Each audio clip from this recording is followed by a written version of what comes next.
Hello everyone, and welcome back to my channel. I'd love it if you could leave a comment letting me know where you're listening from around the world. Also, don't forget to like and subscribe if you're enjoying this video.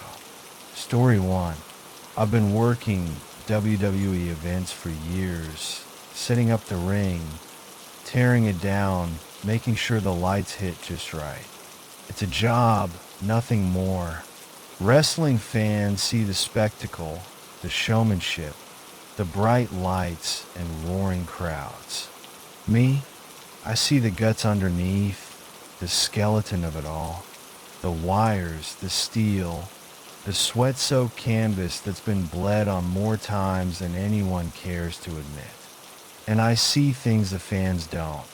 That night, I was one of the last to leave the arena. SmackDown had wrapped hours ago, and the crew was finishing up, breaking everything down piece by piece. The place felt empty in a way that big buildings do when there's no life left inside them. Just a hollow shell. The echoes of the night still clung to the air. Cheers, boos, the ring bell. But they weren't real. Just memory. I was coiling some cables near the ramp when I saw it. A shadow. Now, a shadow in itself isn't strange. There are hundreds of overhead lights in an arena, and they cast shadows everywhere. But this one, it wasn't coming from anything. It just moved across the ring, slow and deliberate, like it was pacing. I looked around for the source. Some light hitting an object at an odd angle. Nothing. My stomach clenched a little, but I told myself it was a trick of the eyes. Maybe exhaustion. I've been working since noon after all, so I turned back to my cables. Then I heard the whispering. It was soft at first, like the sound of wind slipping through a crack in a window. But there were no windows here. The voices, because there were more than one, grew clearer, muttering just below the threshold of understanding. I turned back to the ring. The shadow had stopped moving. It just stood there, right in the center of the mat. A vague, shifting darkness, like a stain that wouldn't set. The whispering was coming from inside the ring. I took a step closer, my boots echoing in the empty space. The ropes began to shake, first lightly, then with force, rattling against the turnbuckles. I stopped dead. There was no one inside the ring. No wind, no movement. But the ropes, thick, heavy, almost impossible to shake without effort, were vibrating like something was yanking them. Then silence. The whispering stopped. The ropes stilled. The shadow was gone. A cold wave of fear spread through me, slow and paralyzing. My hands were clammy. My breath was short. I didn't wait around. I grabbed my stuff and left, walking fast but not running. You don't run in a place like that. You pretend everything is normal until you're outside, until you feel the fresh air on your face and know for sure that nothing is following you. The next day, I told one of the older crew guys what had happened. He just nodded, like he'd heard it before. Yeah, he said, pulling a wrench from his belt. You saw it, the ring shadow. Been here for years. Always comes back. I laughed, but it came out forced. You messing with me? He didn't laugh. There's something in that ring, he said. Always has been. Some nights you see it, some nights you don't. But it's there. I waited for him to explain, to tell me some legend about a dead wrestler, a curse, something I could rationalize. But he just shrugged and got back to work, like it was as normal as a leaky pipe or a busted light. I never saw the shadow again, but I never stayed late again either, because sometimes The show isn't over when the fans leave. Sometimes something stays behind, and sometimes it's watching. Story 2. I don't train at the performance center late at night anymore. Not after what happened. People talk about ghosts and wrestling, old arenas, abandoned gyms, places where dreams died just as easily as bodies did. But there's one story, whispered between wrestlers, that's never sat right with me.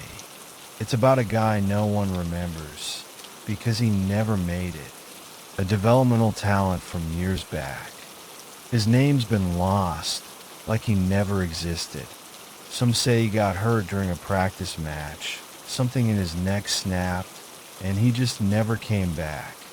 Others say he couldn't handle the pressure, the endless cycle of proving yourself, and he ended it himself. No one knows for sure. But here's the thing, he never really left. I used to brush off those stories. Every business has its folklore, its myths to keep the new guys on edge. But what happened that night made me believe. It was just me and a couple of younger trainees, putting in extra hours after a long day. The main lights were off, leaving only a few dim bulbs humming overhead. The ring stood empty in the center of the room, ropes sagging slightly, the turnbuckles worn from years of punishment. We were working on holds when the power flickered. Just for a second, the hum of the lights stuttered, and the air turned cold. Then came the sound.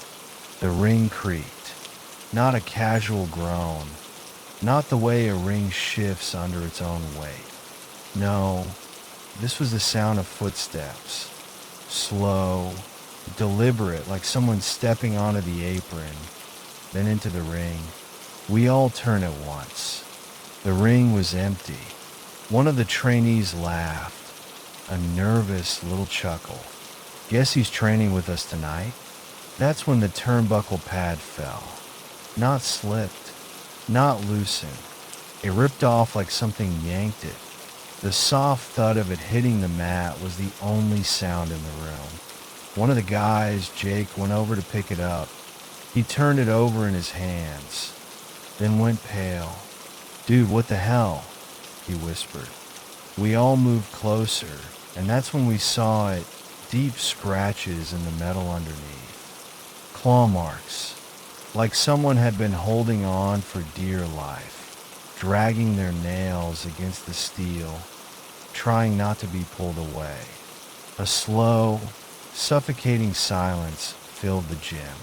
Then, from the far corner of the ring, the ropes twitched, like someone was testing them. Jake dropped the turnbuckle pad and backed away. No, I'm out. But I couldn't move. My feet felt glued to the floor, my stomach twisting. I was staring at the empty ring, my brain screaming that it wasn't empty. Then a voice, a low, ragged whisper. One more match. I felt it more than heard it, like the words slipped right into my skull. The hairs on my arms stood up. My mouth went dry. That's when Coach Harris, one of the old trainers, stepped in. He'd been in the business forever, seen everything. He looked at the ring, shook his head, and muttered. He's still trying to prove himself. That broke me. The way he said it, casual, like it was just another fact of life. Like this wasn't the first time. I left. We all did. The next day, I asked Harris what he meant. He just sighed, rubbing a hand over his face. Some guys never get their moment, he said, and some never stop trying. I don't train late at night anymore. Story 3. I've been in a lot of locker rooms over the years. Some fancy, some old and falling apart, but they all have one thing in common, stories. Wrestlers are a superstitious bunch. We travel from town to town, living out of our bags, and every venue has its own legends. Some are just locker room talk, stories passed around to kill time. But this one, I lived it. It happened after a live event, sometime past midnight. The crowd had gone home. The ring crew was packing up, and most of the boys had already left for the next town. I was one of the last guys in the locker room, finishing up. I had taken a few stiff bumps that night, and my back was killing me. Nothing a quick rinse in the sink wouldn't fix. The locker room was silent except for the occasional drip of a leaky pipe and the low hum of the overhead lights. There was a long row of sinks, each with its own mirror, slightly warped from years of steam and wear. I leaned over, cupped my hands under the faucet, and splashed cold water on my face. That's when I saw him, a man standing directly behind me. I froze, my fingers still dripping over the sink. My brain struggled to make sense of what I was seeing. He was dressed in an old-school wrestling singlet, the kind you'd see in the 80s, black with a red stripe down the sides. His skin was pale, almost gray, like he had never seen sunlight. And his eyes, they were hollow, not just dark, not just shadowed, empty. I spun around so fast I nearly slipped. No one was there, but when I looked back at the mirror, he was still there. His reflection was staring at me, unmoving. My breath hitched, and my pulse slammed against my chest. It didn't make sense. Mirrors don't work like that. If he wasn't behind me, he shouldn't be in the damn mirror. I stepped back, my legs suddenly weak. The reflection didn't step back with me. It stayed where it was watching. That's when he smiled. It was a slow, unnatural smile, stretching across his face like his skin was being pulled by invisible hooks. I felt something ice-cold slither down my spine. I wanted to move, to run, to do anything but stand there, but my body wasn't listening. My phone. I fumbled for it, my hands shaking as I pulled it out. My thumb hovered over the camera app. If I could snap a picture, prove this was real, maybe I wouldn't feel like I was losing my damn mind. The second I lifted my phone, the lights flickered and the mirror shattered. Not all at once, not like someone had thrown something at it. The cracks spread slowly, branching out like veins, crawling across the glass in a delicate web. The reflection, his reflection, stayed perfectly still as if the breaking mirror had nothing to do with him. Then the lights cut out completely. I don't know how long I stood there in the dark. 5 seconds? A minute? It felt like forever. My heartbeat was the only thing I could hear, thudding so loud it drowned out everything else. When the lights flickered back on, the mirror was normal again. No cracks, no sign that anything had happened. But I wasn't taking any chances. I grabbed my bag and bolted out of there. The next morning I asked around. I needed to know if anyone else had seen something like that before. At first, I got the usual responses. Laughs, weird looks, the kind of teasing you'd expect in a locker room full of guys who live to rib each other. But then, one of the older wrestlers, a guy who'd been around forever, sighed and shook his head. "You saw him, huh?" He muttered, like it wasn't even a question. My stomach dropped. "Oh." He looked at me for a long time before answering.